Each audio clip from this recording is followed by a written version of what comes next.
آپ کا دشمن تباہ و برباد ہو جائے گا، آپ کا دشمن نیست و نابود ہو جائے گا، پھر دنیا میں کسی کو جرت نہیں ہوگی آپ کے خلاف کارروائی کرنے کا، تدبیر بنانے کا، مکر و فریب بنانے، انشاءاللہ پھر اس کے بعد نہ آپ کو کوئی تنگ کرے گا، نہ آپ کو پریشان کرے گا، اور نہ آپ کو دھمکیاں دے سکے گا کہ ساری دنیا آپ کے خلاف ہو جائے، آپ فکر نہ کریں۔ اللہ تعالیٰ تمام مسلمانوں کی دشمنیوں کو دوستیوں میں بدل دے، اللہ تعالیٰ تمام مسلمانوں کی جو باہم نفرتیں ہیں وہ محبتوں میں بدل دے۔ الحمدللہ وکفا وسلام علی عبادہ الذین اصطفیٰ، اما بعد فاعوذ باللہ من الشیطان الرجیم، بسم اللہ الرحمن الرحیم، السلام علیکم ورحمۃ اللہ وبرکاتہ۔ پیارے بھائیوں بہنوں، مجھے بہت سے واٹس ایپ پہ میسج آئے، بہت سے لوگوں کو مسائل ہیں، دشمنوں سے پریشان ہیں، بہت سے لوگ ویسے ہی بغیر کسی بات کے آپ کو تنگ کر رہے ہیں، آپ کو پریشان کر رہے ہیں، آپ کو دھمکیاں دے رہے ہیں،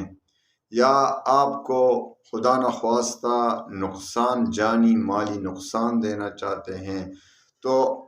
آج میں آپ سب کو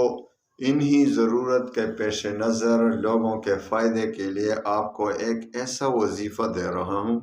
کہ انشاءاللہ پھر اس کے بعد نہ آپ کو کوئی تنگ کرے گا،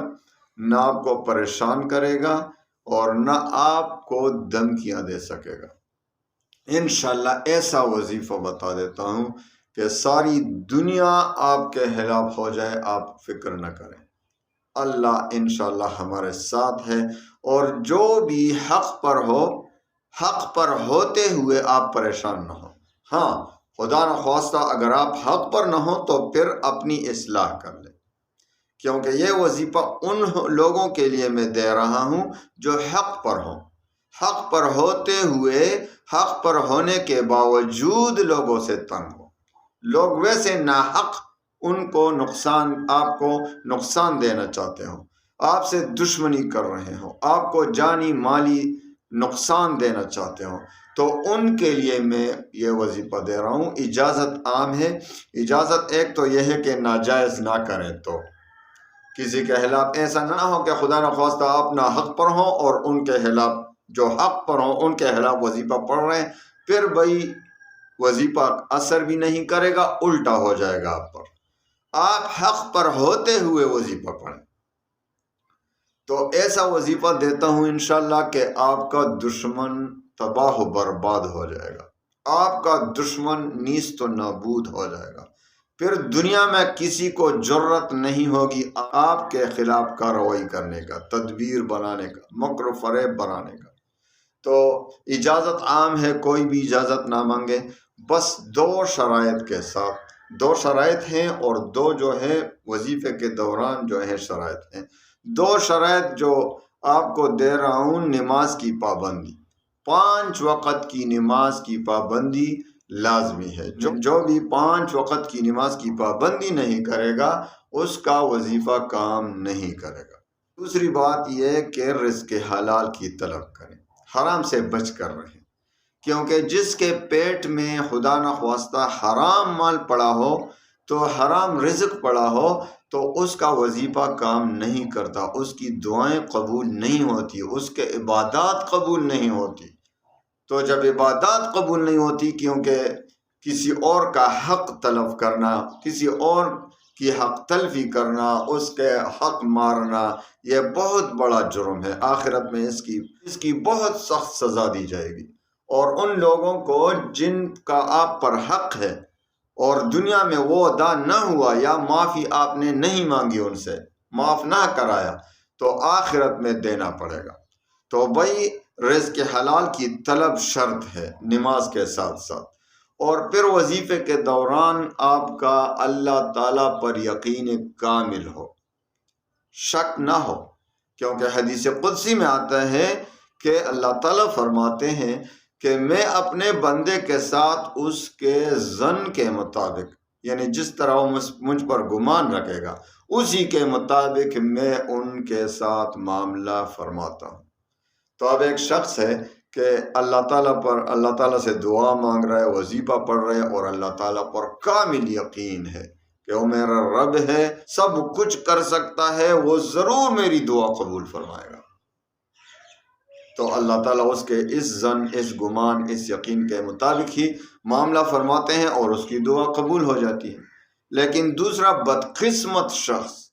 کہ اللہ پر شک کر رہا ہے، وظیفہ بھی پڑھ رہا ہے اور اس کے ساتھ ساتھ دعا بھی کر رہا ہے اور اللہ پر شک بھی ہو رہا کہ بھائی پتہ نہیں قبول ہوگا کہ نہیں، میں نے تو زندگی میں بہت سے وظائف پڑھے، کبھی قبول نہیں ہوئے، لیکن چلو یہ بھی کرتا ہوں، تو اس کا وظیفہ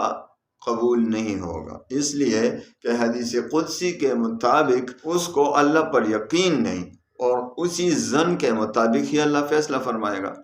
تو میرے بھائیوں بہنوں، اپنے عقیدے کی اصلاح کریں،